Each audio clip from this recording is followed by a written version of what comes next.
नमस्कार दोस्तों, अभी तक मैंने आपके साथ डिस्कस किया है कि गुडविल का ट्रीटमेंट कैसे करते हैं, न्यू प्रॉफिट शेयरिंग रेशियो कैसे कैलकुलेट करते हैं, accumulated profits and accumulated losses को किस तरह से डील करते हैं हम।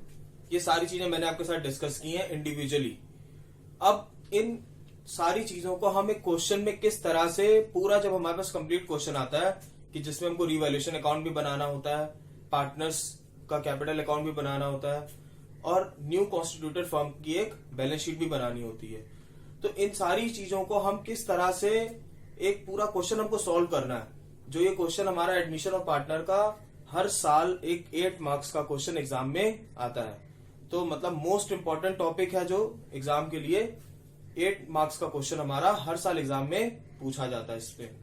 तो मैं आज आपको इसका सिंपल सा एक केस कराऊंगा। तो वो क्वेश्चन हमारा इस तरह से है। A and B are partners sharing profits and losses in the ratio of 5:3 respectively. Their balance sheet as on 31st December 2016 is as follows. Liability side, creditors, provident fund, provision for bad debts, workman compensation fund, capital A and B, ये सब दिया हुआ है। Asset side, bank balance, sundry debtors, stock, fixed assets and profit and loss account, ये दिया है। अब इसमें हमको ये देखना है कि जो भी हमारे एक्यूमुलेटेड प्रॉफिट्स दिए हैं, लेफ्ट साइड पे स्पेसिफिक रिजर्व दिया हुआ है, वर्कमैन कंपनसेशन फंड, इसको हम पार्टनर्स कैपिटल अकाउंट में डिस्ट्रीब्यूट करेंगे। और असेट साइड पे एक्यूमुलेटेड लॉस दिया हुआ है, प्रॉफिट एंड लॉस अकाउंट, इसको भी हम पार्टनर्स कैपिटल अकाउंट में डेबिट साइड पर जो है डिस्ट्रीब्यूट करेंगे उनके ओल्ड रेशियो में। Next adjustment is given. On this date they agree to admit C into partnership with 1/8 share of profit. C brought 30,000 as capital and 16,000 for goodwill in cash. Following terms were agreed upon. Creditors are to be paid 1,000 more. Debtors are all good. Fixed assets are to be revalued at 1,10,000. Provident fund is to be increased by rupees 2,000. Stock be reduced by rupees 3,000. And claim on account of workman compensation is 4,000. ऊपर fund दिया हुआ 10,000, नीचे claim है 4,000, मतलब 6,000 जो बचा हुआ होगा अमाउंट, उसको हम डिस्ट्रीब्यूट करेंगे पार्टनर्स कैपिटल अकाउंट में। Prepare revaluation account, partners capital account and the opening balance sheet of new firm. A and B. अभी आपने क्वेश्चन में देखा है कि यहां दिया हुआ है ए एंड बी, दो पार्टनर्स हैं पहले से, उनका प्रॉफिट शेयरिंग रेशियो है 5:3।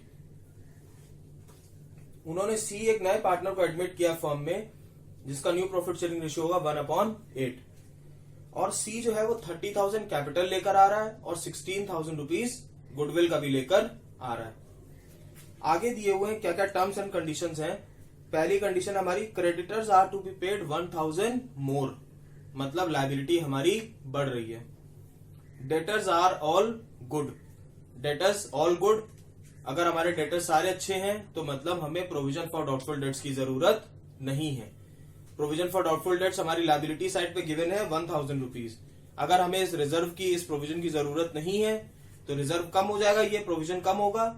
दैट मीन्स हमारे एसेट्स अच्छे हैं तो बैलेंस शीट में रिवैल्यूएशन अकाउंट में हम इसको क्रेडिट साइड पर शो करेंगे। Fix assets are to be revalued at 1,10,000। Fix assets की पहले जो वैल्यू हमको बैलेंस शीट में दी है दैट वाज 1 लाख, लेकिन अब उनकी वैल्यू जो है वो 1,10,000 हो गई है, मतलब उनकी वैल्यू बढ़ गई है। असेट्स की वैल्यू बढ़ गई, रिवैल्यूएशन में क्रेडिट साइड पर आ जाएगा। Provident fund is to be increased by rupees 2,000। Provident fund हमारी लायबिलिटी है, इसको हमें पे करना है किसी को, अपने जो है एम्प्लॉयज को पे करना होता है। तो इनका प्रोविडेंट फंड 2,000 बढ़ गया है, लायबिलिटी इंक्रीज हो गई है। Increase in liability revaluation account में डेबिट साइड पर आएगी। Stock will be reduced by 3,000, stock की वैल्यू कम हो गई है। असेट्स कम हो जाए, it will also result in loss, revaluation में डेबिट साइड आएगा। Claim on account of workman compensation reserve is 4,000। अब ये पॉइंट आ गया कि वर्कमैन कंपनसेशन फंड हमारे पास 10,000 है लेकिन हमारा क्लेम है 4,000, रिजर्व ज्यादा है, क्लेम कम है। उस केस में हम जितना भी रिजर्व का अमाउंट है क्लेम का अमाउंट उसमें से माइनस करके बाकी का अमाउंट पार्टनर्स में डिस्ट्रीब्यूट कर देंगे। तो सबसे पहले हम यहां बनाते हैं रीवैल्यूएशन अकाउंट। तो रीवैल्यूएशन अकाउंट में क्या क्या चीजें आ जाएंगी हमारी,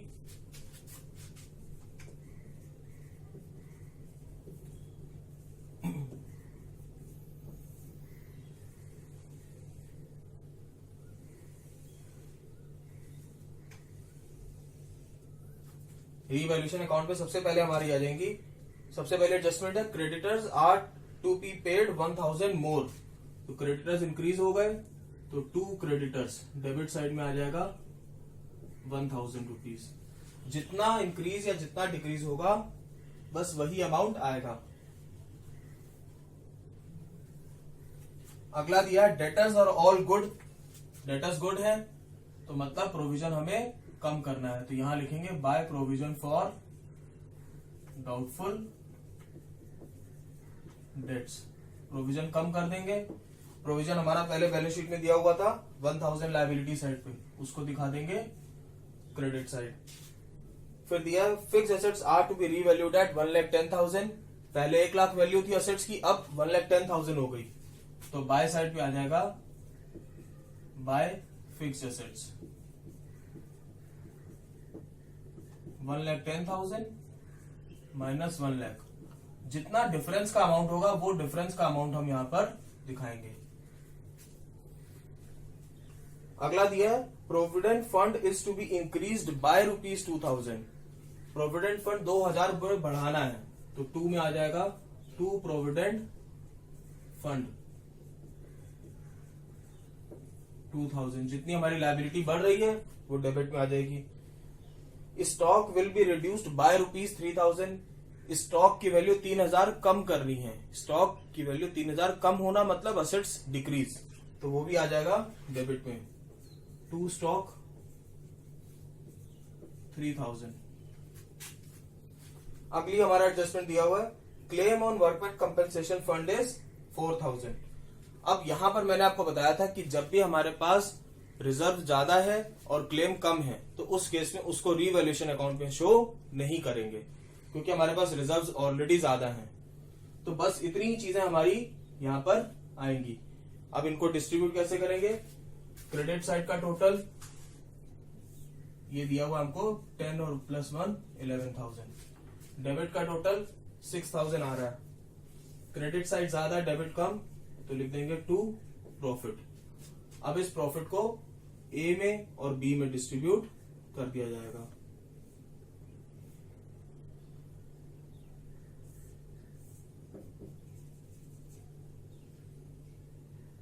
यहां पर आ जाएगा अमाउंट, प्रॉफिट का अमाउंट हमारा हो रहा है 11 माइनस इन तीनों का टोटल करेंगे 6,000, तो यहां बच जाएंगे 5,000। इस 5,000 को उनके 5:8 के रेशियो में 5:3 के रेशियो में डिस्ट्रीब्यूट कर देंगे, तो इसका अमाउंट आ जाएगा हमारा 3,125 एंड 1,875। इसको जब हम सॉल्व करेंगे 5,000 इंटू 5/8 तो आ जाएगा 3,125, और 5,000 इंटू 3/8 करेंगे तो आ जाएगा 1,875। ये हमारा रीवैल्यूएशन अकाउंट कंप्लीट हो गया। इसके बाद हमारा बनता है partners capital account. Partners capital account, इसमें 3 कॉलम अमाउंट के बनेंगे क्योंकि 3 पार्टनर्स हैं ए, बी एंड सी, तो 3 कॉलम अमाउंट के बन जाएंगे ए, बी, सी। इसी तरह से यहां पर भी 3 कॉलम बनेंगे अमाउंट के।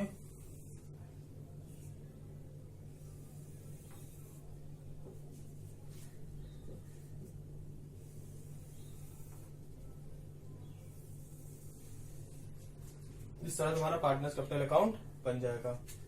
अब इसमें हम सबसे पहले दिखाएंगे by balance brought down. By balance brought down, जितनी ए और बी की पहले कैपिटल बैलेंस शीट में दी है 80,000 एंड 50,000, वो हमारा अमाउंट यहां पर आ जाएगा। ए की 80,000 एंड बी की 50,000, और सी में कुछ नहीं था उसमें डैश कर दिया। फिर दिया है सी ब्रॉट 30,000 एज हिज कैपिटल। तो जितना सी अमाउंट कैपिटल का लेकर आया है उसको हम यहां दिखा देंगे बाय बैंक अकाउंट, और सी वाले कॉलम में डायरेक्टली अमाउंट आ जाएगा 30,000। अब ये अमाउंट बन कैसे रहा है, एंट्री कैसे आ रही है, bank account debit to C's capital account. तो जब सी का अकाउंट बना रहे हैं तो हम बाय बैंक दिखा देंगे 30,000 सी वाले कॉलम में। फिर हमने ये देखा कि रीवैल्यूएशन में प्रॉफिट हो रहा है। रीवैल्यूएशन का प्रॉफिट डेबिट साइड है, revaluation account debit to A to B, तो वो भी हमारा यहां पर आ जाएगा बाय रीवैल्यूएशन अकाउंट। आप इनको डायरेक्टली भी कर सकते हो कि कैपिटल इंक्रीज हो रही है तो क्रेडिट साइड, कैपिटल डिक्रीज हो रही है तो debit side. New partner capital आया, क्रेडिट में इंक्रीज हो रही कैपिटल, प्रॉफिट हो रहा पार्टनर्स को, क्रेडिट साइड, लॉस होता तो डेबिट साइड। तो रीवैल्यूएशन का प्रॉफिट यहां पर आ जाएगा 31251875। इसको हटा दें, यहां पे सी को कुछ नहीं मिलेगा। उसके बाद ये देखना है कि बैलेंस शीट में हमको कौन कौन से आइटम्स रिजर्व्स के या लॉस के दिए हुए हैं। तो जिस तरह से एक्यूमुलेटेड रिजर्व्स होते हैं, स्पेसिफिक रिजर्व्स होते हैं, वो हमारे बैलेंस शीट में लायबिलिटीज में दिए होते हैं। सेम वे कुछ एक्यूमुलेटेड लॉसेज होते हैं, वो हमारी बैलेंस शीट में हमको असेट साइड पर दिए होते हैं।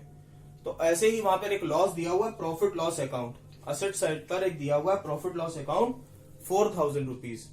तो अगर कोई लॉस है तो उस लॉस को भी हम ओल्ड पार्टनर्स में डिस्ट्रीब्यूट करेंगे।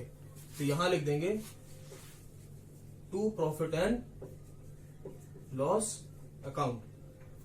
अब ये अमाउंट 4,000 को हम 5:3 जो इनका ओल्ड रेशियो था इसमें डिस्ट्रीब्यूट करेंगे। ए वाले कॉलम में आ जाएगा 2,500 और बी में आ जाएगा 1,500, और सी को कुछ नहीं करना है इसमें, सिर्फ ए और बी ओल्ड पार्टनर्स जो होंगे उस प्रॉफिट या लॉस को डिस्ट्रीब्यूट करेंगे अपने ओल्ड रेशियो में। वर्कमैन कंपनसेशन फंड हमको दिया हुआ था 10,000, लेकिन हमारा क्लेम है वहां पे 4,000। 10,000 में से 4,000 क्लेम हो गया, ये हमको दिया WCR और ये दिया है वर्कमैन कंपनसेशन क्लेम। तो रिमेनिंग जो 6,000 होगा इसको हम 5:3 के रेशियो में डिस्ट्रीब्यूट कर देंगे। मतलब टोटल रिजर्व में से क्लेम का अमाउंट हटा के बाकी का जो रिमेनिंग रिजर्व होगा उसको ओल्ड रेशियो में डिस्ट्रीब्यूट करेंगे। तो उसका हम यहां लिख देंगे क्रेडिट साइड पे बाय वर्कमैन कंपनसेशन रिजर्व,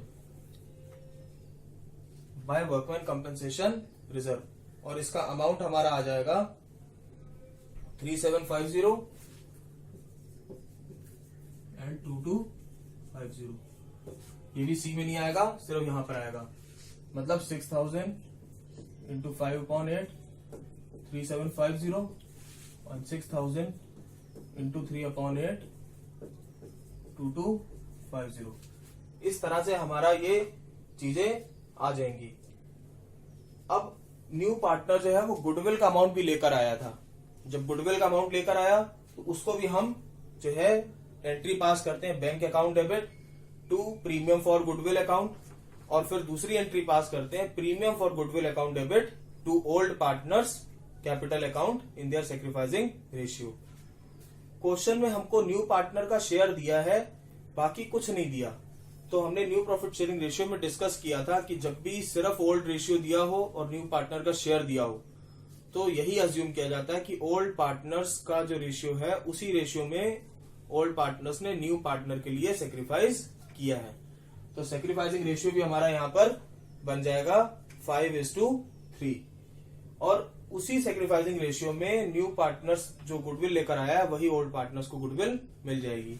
उसको हम दिखा देंगे क्रेडिट साइड पर बाय प्रीमियम फॉर गुडविल। जो 16,000 रुपीज है उसको, इस प्रीमियम के अमाउंट को जब हम डिस्ट्रीब्यूट करेंगे 16,000 को 5:3 के रेशियो में, तो यहां पर आ जाएगा ए में 10,000 एंड बी में 6,000, बाकी कुछ नहीं। अब क्रेडिट साइड की सारी चीजें पूरी हो गई हैं, डेबिट साइड का भी पूरा हो गया। अब इसके बाद हमारा नेक्स्ट स्टेप होता है बैलेंस कैरी डाउन कैलकुलेट करना। तो यहां लिख देंगे टू बैलेंस CD। ए का क्रेडिट का टोटल आ रहा है हमारा 96,875। 96,875। डेबिट का टोटल है 2500। क्रेडिट का टोटल ज्यादा है, डेबिट का टोटल कम है, तो यहां पर आ जाएगा 94,375। ये हमारा डेबिट का बैलेंस सीडी बच जाएगा ए का। उसी तरह से बी का करेंगे तो बी का क्रेडिट साइड का टोटल आएगा 60,125 और डेबिट का टोटल है इसका 1,500। तो इसका अमाउंट जो बचेगा हमारा बैलेंस सीडी 58,625, ये बच जाएगा अमाउंट। सी का क्रेडिट 30,000 था, न्यू कैपिटल लेकर आया था न्यू पार्टनर, और डेबिट साइड में उसके कुछ भी नहीं है, तो उसका टोटल 30,000 ही बैलेंस सीडी आ जाएगा। अब हम दोनों तरफ टोटल कर देंगे, यहां पर आ जाएगा 96,875 ए में, बी में 60,125 एंड सी में 30,000।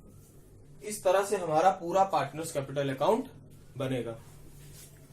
जो ये बैलेंस सीडी है, इसी बैलेंस सीडी को हम बैलेंस शीट में लायबिलिटी साइड पर शो करेंगे।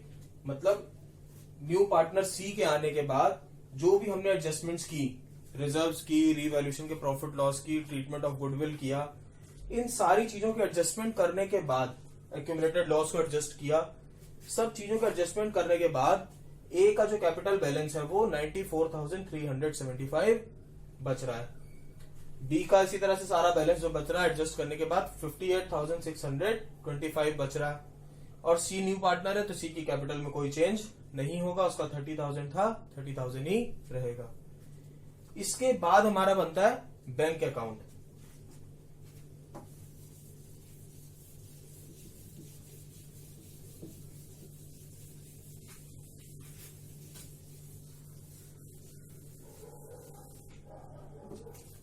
इसके बाद बैंक अकाउंट बनेगा।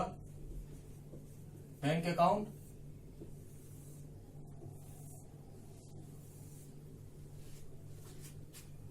बैंक बैलेंस हमारा असेट्स होता है। क्वेश्चन में हमको कैश एट बैंक दिया हुआ है, बैंक बैलेंस 8,000 रुपीज, उसको हम डेबिट साइड पे दिखा देंगे, ये डेबिट साइड है और ये क्रेडिट साइड। तो assets always have debit balances, मतलब असेट्स का बैलेंस हमेशा ओपनिंग बैलेंस डेबिट साइड पर शो करते हैं हम। तो यहां लिख देंगे to balance brought down 8,000, opening balance debit side पे 8,000 आ जाएगा। न्यू पार्टनर जो सी आ रहा है, he brings 30,000 as his capital and 16,000 for his share of goodwill. C goodwill भी लेकर आ रहा है और कैपिटल भी लेकर आ रहा है, तो हम उसकी जनरल एंट्री पास करते थे, C's bank account debit to C's capital to premium for goodwill. Bank account debit था एंट्री में, तो यहां डेबिट साइड में इसके लिख देंगे टू सीज कैपिटल अकाउंट 30,000 और to premium for goodwill account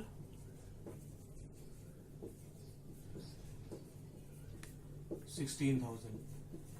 अब पूरे क्वेश्चन में हमने ये देख लिया कि पूरे क्वेश्चन में कहीं पर भी ये मेंशन नहीं है कि कोई भी कहीं भी किसी तरह की पेमेंट की गई है, कोई कैश कहीं पे पे नहीं किया गया, कहीं किसी को चेक नहीं दिया, कोई विड्रॉ नहीं हुआ अमाउंट, इसलिए जो भी पैसा आया वो पूरा का पूरा बैंक में रखा रहेगा।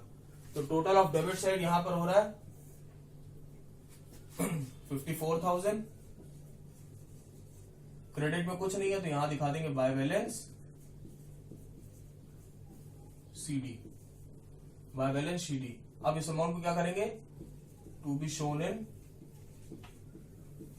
Balance sheet assets side. इस अमाउंट को हम बैलेंस शीट में असेट साइड पर शो करते हैं, तो हमारा अमाउंट हो जाएगा 54,000 रुपीज। यही हमारा बैलेंस सीडी है, यही हमारा टोटल। इस तरह से हमारा बैंक अकाउंट भी यहां पर बन जाएगा। तो अभी हमने तीन चीजें बना ली हैं, रीवैल्यूएशन अकाउंट बनाया, पार्टनर्स कैपिटल अकाउंट बना लिया, उसके बाद बैंक अकाउंट बना लिया।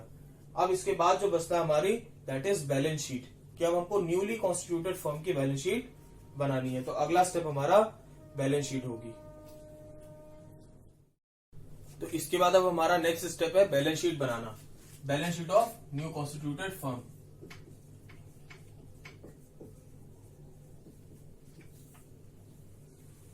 बैलेंस शीट में हम ये ध्यान देंगे साथ साथ में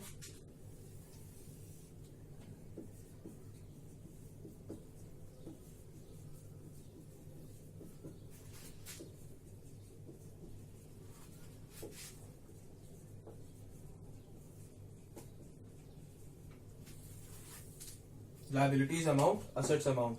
बैलेंस शीट में हम ये ध्यान देंगे कि जो भी हमने चेंजेस किए हैं असेट्स या लायबिलिटीज में, वो सारे चेंजेस हमारे न्यू बैलेंस शीट में आ जाने चाहिए। वो सारे चेंजेस हमारे न्यू बैलेंस शीट में अपीयर होंगे। जैसे सबसे पहले लायबिलिटी साइड में कौन सा आइटम दिया था हमारा, क्वेश्चन में दिया था क्रेडिटर्स। क्रेडिटर्स दिए हुए थे 29,000, लेकिन हमने ये देखा कि रीवैल्यूएशन बनाते टाइम एडजस्टमेंट में हमको दिया था creditors are to be paid 1,000 more. तो यहां पर हम 1,000 इसमें ऐड कर देंगे। लायबिलिटी इंक्रीज हो गई तो अब हमारी लायबिलिटी हो गई 30,000 रुपीज। कोई लायबिलिटी बढ़ रही है तो उसको ऐड करके लिख देंगे, कोई लायबिलिटी कम हो रही है तो उसको माइनस कर देंगे। इसी तरह से एसेट्स इंक्रीज हो रहे हैं तो बढ़ जाएंगे और एसेट्स डिक्रीज हो रहे हैं तो माइनस कर देंगे। अगला है हमारा प्रोविडेंट फंड। Provident fund 16,000। इसमें भी हमने देखा था कि हमारे 2,000 रुपए बढ़ रहे थे तो हमारे कितना हो गया यहाँ पर 18,000। प्रोविडेंट फंड भी 2,000 इंक्रीज हो रहा था, रिवैल्यूएशन में बढ़ाया था हमने, उसको भी यहाँ पर दिखा देंगे। प्रोविजन फॉर बैड डेट्स, ये राइट ऑफ कर दिया, खत्म हो गया, इसको हम यहाँ पर नहीं लाएंगे। वर्कमैन कंपेंसेशन फंड 10,000 था, लेकिन 4,000 का क्लेम है, बाकी 6,000 हमने पार्टनर्स में डिस्ट्रीब्यूट कर दिया है। तो यहाँ पर जितना क्लेम का अमाउंट होता है वही अमाउंट यहाँ पर आएगा। यहाँ लिखेंगे वर्कमैन कंपेंसेशन क्लेम। क्लेम था हमारा 4,000, तो बस क्लेम का अमाउंट आएगा। उसके बाद आएगी capital, capital account A, B and C, तीनों का कैपिटल का बैलेंस आएगा। ए का हमने देखा था कि जो टू बैलेंस सीडी वाला अमाउंट है वो यहां पर हम दिखाएंगे 94,375।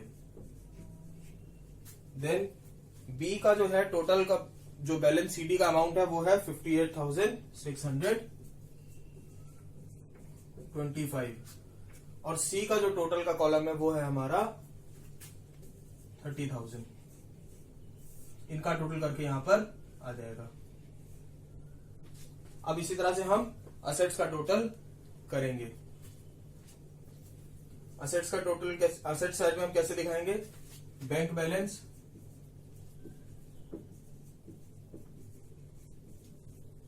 $54,000। देन डेटर्स, डेटर्स में कोई चेंज नहीं है, 34,000। ऑल डेटर्स गुड कह रहा था तो हमने इसके लिए प्रोविजन को हटा दिया था, बाकी कोई चेंज नहीं है इसमें। उसके बाद है दूसरा स्टॉक। स्टॉक था 3,000, कम हो गया, रिड्यूस हो गया, उसको हम 3,000 कम कर देंगे तो यहां पर आ जाएगा अमाउंट स्टॉक का 37,000 rupees. Then fixed assets, fixed assets की वैल्यू हमने 10,000 इंक्रीज कर दी थी, तो 1 लाख प्लस 10,000 करके यहां पर अमाउंट आ जाएगा 1,10,000। और प्रॉफिट लॉस का बैलेंस जो है वो हम पहले से राइट ऑफ कर चुके हैं। तो जो चीजें हम पार्टनर्स में डिस्ट्रीब्यूट कर चुके होते हैं, राइट ऑफ कर चुके होते हैं, उनको हम वहां पे रिकॉर्ड नहीं करते हैं।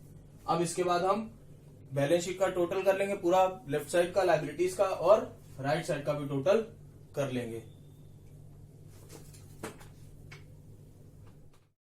तो टोटल के लिए हम सबसे पहले लायबिलिटी साइड का टोटल जो करना होगा उसके लिए हमको पहले कैपिटल का टोटल चाहिए।